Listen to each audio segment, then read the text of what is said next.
একসময় একটি ছোট সুরম্য গ্রামে ঘূর্ণায়মান পাহাড় এবং ঘন বনের মধ্যে অবস্থিত আনিয়া নামে একটি যুবতী বাস করত। আনিয়া তার উজ্জ্বল হাসি এবং কৌতূহলী আত্মার জন্য পরিচিত ছিল। তার দিনগুলি তৃণভূমি অন্বেষণ, গাছে আরোহণ এবং তার পরিবারকে তাদের ছোট খামারে সাহায্য করার মাধ্যমে পূর্ণ ছিল। আনিয়ার গ্রাম ছিল ঘনিষ্ঠ এবং সবাই একে অপরকে চিনত। গ্রামবাসীরা প্রায়ই সন্ধ্যায় গল্প ভাগাভাগি করতে, গান গাইতে এবং একে অপরের সঙ্গ উপভোগ করতে জড়ো হতেন। তাদের জীবনের সরলতা সত্ত্বেও তারা সুখী এবং সন্তুষ্ট ছিল। একদিন বন অন্বেষণ করার সময় আনিয়া এমন একটি লুকানো পথে হোঁচ খেয়েছিল যা সে আগে কখনো দেখেনি। কৌতূহল দ্বারা চালিত তিনি একটি ক্লিয়ারিং না পৌঁছা পর্যন্ত জঙ্গলের গভীরে পথ অনুসরণ করেন। ক্লিয়ারিংয়ের মাঝখানে একটি প্রাচীন, কাঁটাযুক্ত গাছ ছিল যার কাণ্ডে একটি দরজা খোদাই করা ছিল। উত্তেজনা আর শঙ্কার মিশ্রণে আনিয়া দরজা ঠেলে দরজা খুলে ভিতরে চলে গেল।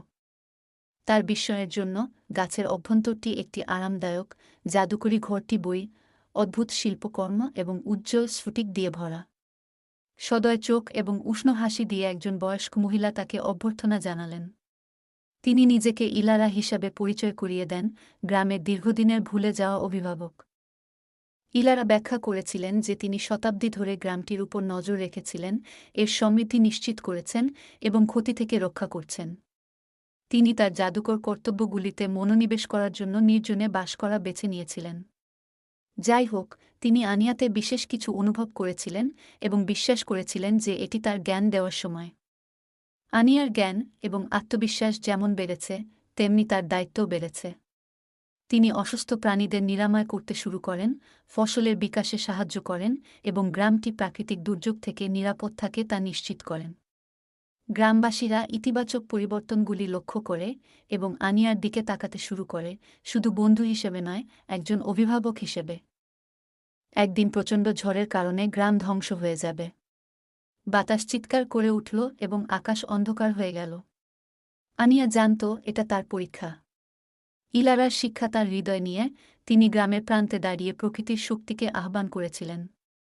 তিনি বাতাসকে শান্ত করেছিলেন, ঝড়কে পুনর্নির্দেশিত করেছিলেন এবং তার বাড়ি রক্ষা করেছিলেন। গ্রামবাসীরা আনিয়ার ক্ষমতা দেখে বিস্মিত হয়েছিল এবং তার সাহসিকতা ও উৎসর্গ উদযাপন করেছিল। আনিয়া বুঝতে পেরেছিল যে তার যাত্রা সবে শুরু হয়েছে। ইলারার আশীর্বাদে তিনি তার গ্রামকে রক্ষা করতে থাকেন, আগামী প্রজন্মের জন্য এর সমৃদ্ধি নিশ্চিত করেন। আনিয়ার গল্পটি কিংবদন্তি হয়ে উঠেছে।